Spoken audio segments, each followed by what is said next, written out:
जय श्री कृष्ण। आज का हमारा विषय राम नाम की महिमा भाग 2 है। राम सुखंठ विभीषण दोऊ, राखे शरण जान सब कोऊ। नाम गरीब अनेक निवाजे, लोक वेद बर बिरद बिराजे। श्री राम जी ने सुग्रीव और विभीषण दोनों को ही अपनी शरण में रखा, यह सब जानते हैं, परंतु नाम ने अनेक गरीबों पर कृपा की है। राम नाम का यह सुंदर शब्द लोक और वेद में विशेष रूप से प्रकाशित है। ब्रह्म राम ते नामु बड़, बरदायक बरदानी। रामचरित सतकोटि मह, लिय महेश जिय जानी। इस प्रकार राम नाम निर्गुण ब्रह्म और सगुण राम दोनों से बड़ा है। यह वरदान देने वालों को भी वर देने वाला है। शिवजी ने अपने हृदय में यह जानकर ही 100 करोड़ रामायण में से इस राम नाम को ग्रहण किया है। नाम राम को कल्पतरु, कलि कल्याण निवास। कलयुग में राम नाम रूपी कल्पतरु अर्थात सभी इच्छाओं को पूरा करने वाला वृक्ष और कल्याण का निवास अर्थात मुक्ति धाम श्री राम नाम ही है।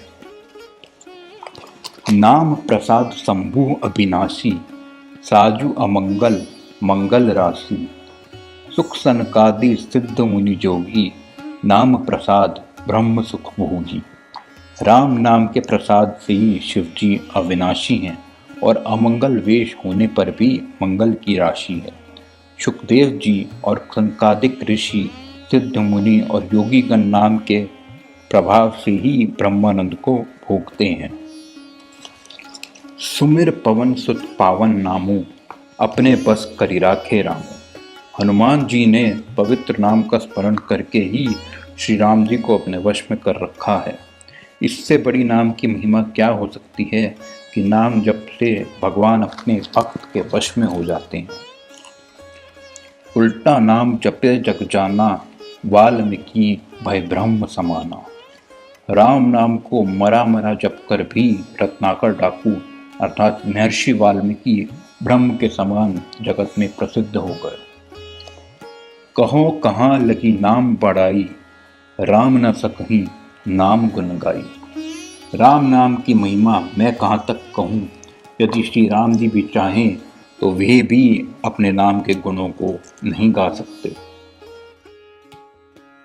अब सुनते हैं शास्त्रों से राम नाम की महिमा की एक कहानी। श्यामल दास जी नाम के एक संत थे। एक बार रात्रि के समय वे श्री राम नाम का जप करते हुए जंगल से जा रहे थे।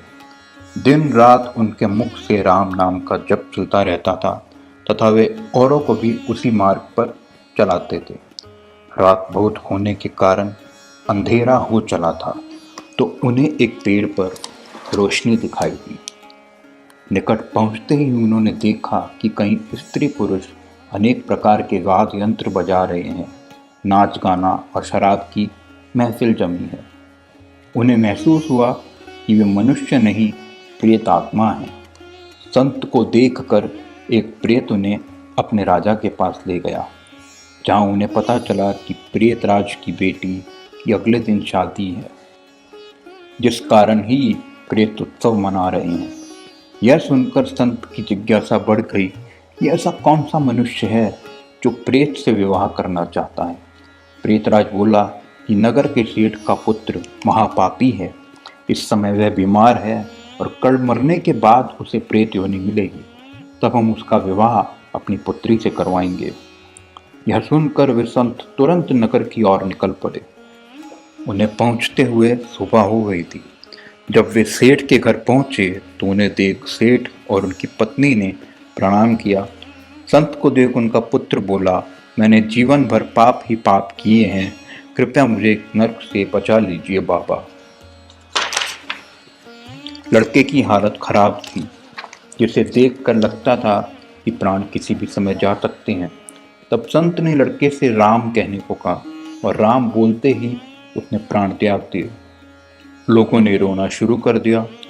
शमशान यात्रा की तैयारियां होने लगी।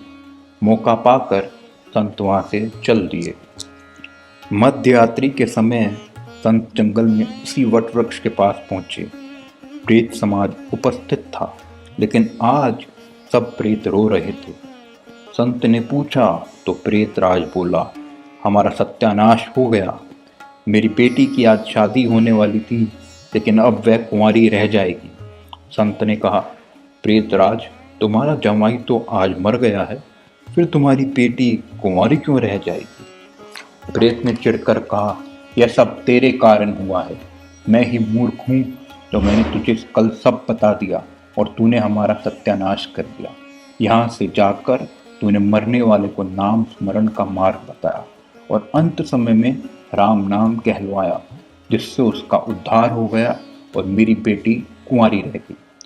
संत ने आश्चर्य से कहा, क्या सिर्फ एक बार नाम लेने से वह प्रेत योनि से छूट गया? क्या तुम सत्य कहते हो? प्रेतराज, हाँ भाई, जो मनुष्य राम नाम का जप करता है वह नाम के प्रताप से हमारी योनि को कभी प्राप्त नहीं होता। भगवान नाम जप में नरक से बचाने की शक्ति है। यह कहानी गीता के इस श्लोक को भी सत्य साबित करती है, जिसमें भगवान कहते हैं, अंत काले च मामेव स्मरण मुक्त्वा कलेवरम। जो अंत काल में मेरा स्मरण करता है वह मृत्यु के पश्चात मुझे ही प्राप्त करता है।